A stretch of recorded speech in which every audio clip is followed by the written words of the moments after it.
नमस्कार, उत्तराखंड न्यूज में आपका बहुत बहुत स्वागत है। चलिए देखते हैं उत्तराखंड की 15 फटाफट बड़ी खबरों को।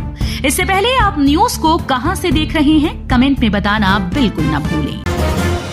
हल्द्वानी पहुंचे सीएम योगी, विपक्ष पर जमकर साधा निशाना, बोले देश की समस्याओं का नाम कांग्रेस। हल्द्वानी पहुंचे सीएम योगी आदित्यनाथ ने जनसभा को संबोधित करते हुए विपक्ष पर जमकर हमला बोला है। सीएम योगी ने कहा कि देश की समस्याओं का नाम कांग्रेस है। आतंकवाद, नक्सलवाद, जातिवाद, भ्रष्टाचार आदि सभी समस्याएं कांग्रेस की देन हैं। उत्तराखंड ने जो राम को लाए हैं उन्हें पुनः लाने का संकल्प ले लिया है, हल्द्वानी मंच से योगी आदित्यनाथ। नैनीताल उधम सिंह नगर लोकसभा सीट में चुनावी माहौल को गरमाने के लिए शनिवार को उत्तर प्रदेश के सीएम योगी आदित्यनाथ और मुख्यमंत्री पुष्कर सिंह धामी ने जनसभा को संबोधित किया। मिशन 2024 के इस चुनाव में योगी ने पहली बार उत्तराखंड में चुनावी जनसभा को संबोधित किया है। चुनाव प्रचार को धार देने रुड़की पहुंची प्रियंका गांधी, जनसभा को किया संबोधित।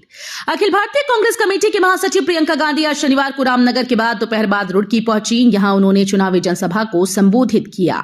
यहां उन्होंने कांग्रेस प्रत्याशी वीरेंद्र सिंह रावत के समर्थन में वोट देने की अपील की।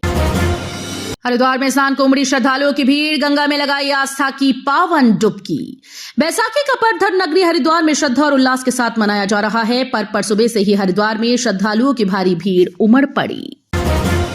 नैनीताल में स्टेट हाईवे तक पहुंची जंगल की आग के लपटे, हड़कंप बढ़ रहा मैदानों का पार। खैरना स्टेट हाईवे पर पातली क्षेत्र में आग धधकने से हड़कंप मच गया। स्टेट हाईवे तक आग के लपटे पहुंचने से आवाजाही प्रभावित रही।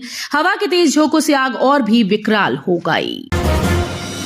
यमुना नदी में डूबे दोस्त के जन्मदिन पर पिकनिक मनाने गए 2 युवक, एसडीआरएफ ने बरामद किए शव। देहरादून के विकासनगर में शनिवार को यमुना नदी में डूबने से 2 युवकों की मौत हो गई। पुलिस, जल पुलिस और एसडीआरएफ के जवानों ने रेस्क्यू ऑपरेशन चलाकर शवों को बाहर निकाला। नवरात्रि में फलों को लगी महंगाई की काली नजर, आसमान छू रहे दाम। 200 रुपए किलो बिक रहा सेब, 50 वाला केला 80 पहुंचा। राजधानी में त्योहारों के दौरान लोगों को महंगाई की मार झेलनी पड़ रही है। फलों के दाम आसमान छू रहे हैं। नवरात्रि के दिनों में आमतौर पर लोग व्रत रखते हैं। इसके अलावा हाल ही में रमजान का महीना भी खत्म हुआ। ऐसे में नवरात्रों में फलों के दामों में बढ़ोतरी देखने को मिल रही है। भद्रकाली के बाद हादसे का शिकार हुई यात्रियों से भरी बस, मची चीख पुकार। ऋषिकेश गंगोत्री हाईवे पर शनिवार को भद्रकाली मंदिर के पास एक बस हादसे का शिकार हो गई। हादसे की जानकारी मिलते ही पुलिस, तहसीलदार और एसडीआरएफ की टीम मौके पर पहुंची। अग्निवीर योजना को लेकर प्रियंका गांधी का बड़ा बयान, कहा यहां पीएम नरेंद्र मोदी का नहीं खुलता मुंह। लोकसभा चुनाव को लेकर कांग्रेस महासचिव प्रियंका गांधी रामनगर पहुंची। प्रियंका गांधी का रामनगर में कार्यकर्ताओं ने फूल देकर स्वागत किया। रामनगर के पीरूमदारा में जनसभा को संबोधित करते हुए प्रियंका गांधी ने बीजेपी और पीएम नरेंद्र मोदी पर हमला बोला। रुड़की पहुंची बसपा सुप्रीमो मायावती, जनसभा में सरकार पर जमकर बोला हमला। लोकसभा चुनाव को लेकर प्रचार के लिए बसपा सुप्रीमो मायावती रुड़की पहुंची। यहां बसपा कार्यकर्ताओं ने उनका जोरदार स्वागत किया। इस दौरान उन्होंने हरिद्वार लोकसभा सीट से प्रत्याशी जमील अहम के पक्ष में वोट की अपील की। गरुड़ पहुंचे सीएम पुष्कर सिंह धामी, कार्यकर्ताओं ने फूलमाला पहनाकर किया भव्य स्वागत। सीएम पुष्कर सिंह धामी शनिवार को गरुड़ के मेला डोंगरी हेलीपैड पहुंचे। इस दौरान भाजपा कार्यकर्ताओं ने उनका जोरदार स्वागत किया। सीएम धामी मेला डोंगरी हेलीपैड से कार में सवार होकर रामलीला मैदान के लिए निकले। सीएम धामी रामलीला मैदान में जनसभा को संबोधित किया। प्रियंका गांधी की सुरक्षा को जा रही कार से बाइक की टक्कर, हादसे में एक युवक का कट गया पैर, दूसरा गंभीर। तेलीवाला गांव निवासी मोहित और शाहरुख टाइल्स पत्थर लगाने का काम करते हैं। रोजाना की तरह दोनों शनिवार की सुबह गांव से काम के लिए रोशनाबाद की ओर आ रहे थे। एआरटीओ कार्यालय के पास फॉर्च्यूनर कार से उनकी टक्कर हुई। आमने सामने की जबरदस्त भिड़ंत होने के चलते दोनों युवक गंभीर रूप से घायल हो गए। बाबा तरसेम सिंह मर्डर केस को लेकर शूटर की तलाश में हरियाणा और दिल्ली पहुंची पुलिस, एक षड्यंत्रकारी गिरफ्तार।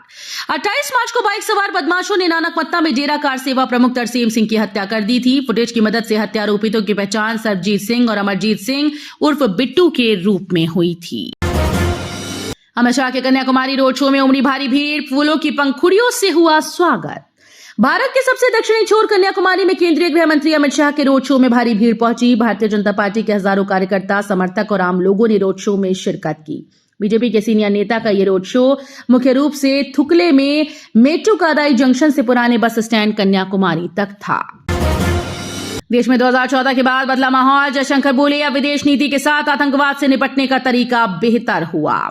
जयशंकर ने कहा कि भारत को 1962 के युद्ध से सबक लेना चाहिए था, लेकिन 2014 तक सीमा पर बुनियादी ढांचे के विकास में कोई प्रगति नहीं हुई।